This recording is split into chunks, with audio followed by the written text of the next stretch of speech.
instant pantanggal ng stress ng isang couple sa Maynila. May cute kasi naghihintay habang sila'y nagtatrabaho.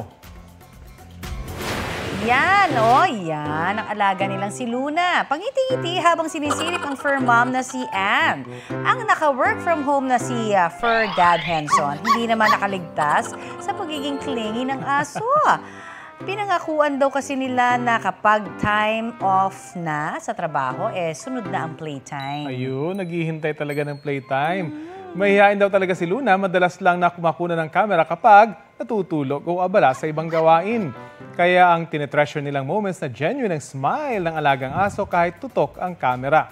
Patok sa TikTok ang videos ni Luna, kabilang ang isa na mahigit 100,000 na ang views.